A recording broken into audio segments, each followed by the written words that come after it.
There is a historic moment unfolding in this tournament that absolutely nobody planned for.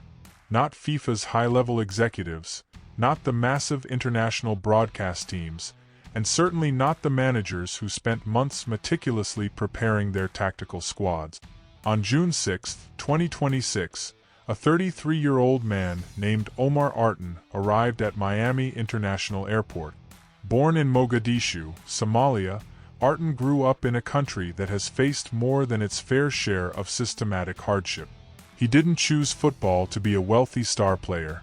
He chose it as an official, the ultimate authority on the pitch whose decisions form the very foundation on which every match rests. Artan ground his way through grueling local leagues in Somalia, earning his place on the FIFA international list in 2018. By January 2024, he made history as the first Somali referee ever to officiate at the Africa Cup of Nations. In the 2025-26 season, he reached another milestone by refereeing the high-stakes CAF Champions League final. By the end of 2025, he was formally named the single best referee on the entire African continent. Because of this legendary, unblemished track record, FIFA's referee chief, Pierluigi Collina, hand-picked him from the global pool of talent as one of just 52 elite referees trusted to run matches at the 2026 World Cup. He was the first Somali in history to ever receive that prestigious call.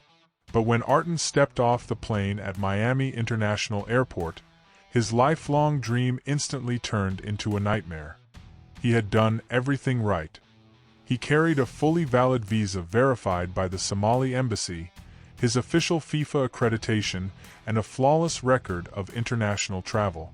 Instead of being welcomed, he was pulled aside by border officials and subjected to 11 hours of intense, hostile interrogation.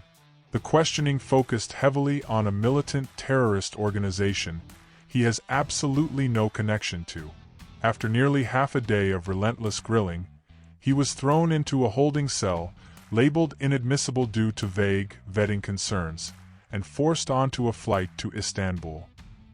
He flew all the way back to Mogadishu with nothing to show for his years of sacrifice except a quiet dignity that nobody in that airport corridor could strip away from him. What makes this story truly explosive is how the football world reacted. FIFA immediately went into damage control, releasing a cold corporate statement saying they have nothing to do with host country immigration laws. To make matters worse, FIFA's president literally made a hot dog joke at a press conference, indifferently telling furious critics to just chill and relax. But while FIFA was ducking responsibility, political leaders across the border in Canada stepped up to show what true football values actually look like. Canada steps up, but hits a massive FIFA trap. When the news broke about Artan's unfair treatment, Canadian leaders refused to stay quiet or hide behind bureaucratic excuses. David Eby, the Premier of British Columbia, where Vancouver is hosting 7 major World Cup games, went on social media and dropped a direct, forward invitation that stunned the sports world. Let's have him referee in Vancouver. This wasn't just a basic press release. It was a loud public stance. Right after, Olivia Chow, the mayor of Toronto, released a formal statement calling the situation completely wrong, announcing that she would formally write to FIFA to get Artan on the pitch at BMO Field. Ontario's opposition leader, Marit Stiles, backed them both up. 3 major Canadian leaders essentially told FIFA, "You failed to protect your best referee, so we will." But this amazing, unified gesture from Canada ran straight into a massive structural trap that reveals just how deeply flawed FIFA's tournament layout really is. The Team 1 rule. FIFA decided to bundle all 52 referees and 88 assistant referees into a single, centralized officiating group called Team 1. Crucially, they based their entire mandatory training, medical, and security hub exclusively in Miami, USA. Under FIFA rules, if a referee cannot physically access the Miami hub, they cannot be part of Team 1.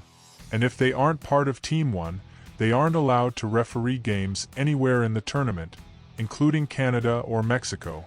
because FIFA stubbornly centralized everything in one country for a tournament co-hosted by 3 nations, Canada's hands were completely tied. FIFA built a rigid system with zero operational flexibility, proving a massive gap between their corporate marketing slogans about global inclusion and the actual operational reality. Even though FIFA's system failed him, the rest of the international football community made sure Omar Artan got his justice. Seeing the absolute mess made by the World Cup organizers, UEFA, the governing body of European football, stepped in with a brilliant, historic move. Just hours after Artan landed back in Mogadishu, UEFA announced they had officially appointed him to referee the 2026 Super Cup final between Paris Saint-Germain and Aston Villa in Salzburg. He will now become the first African referee in history to lead a major European final. UEFA's president pointedly stated that football is made to connect people, and the African football president publicly thanked European football for giving Artan the global stage he earned. When Artan finally arrived home in Somalia, he didn't return in shame. Thousands of passionate fans completely packed a local stadium just to welcome him back, and the president of Somalia called him personally to offer his support. Standing before a roaring crowd and draped in his national flag, Artan showed a level of class and dignity that put FIFA's executives to shame. He quietly told his people that what happened was just fate, adding, "I promise you, God willing, that I will attend the next one." Artan's incredible composure will be remembered long after the corporate excuses of this tournament fade away. It leaves the entire football world with one big question. Will this massive screw-up finally force FIFA to fix its officiating setup for future multi-country World Cups in 2030 and 2034, or will the corporate machine just keep rolling like nothing ever happened? What do you guys think? Should FIFA have done more to protect their official? Drop your thoughts in the comments below, smash that like button, and subscribe for more deep-dive football coverage. See you in the next one.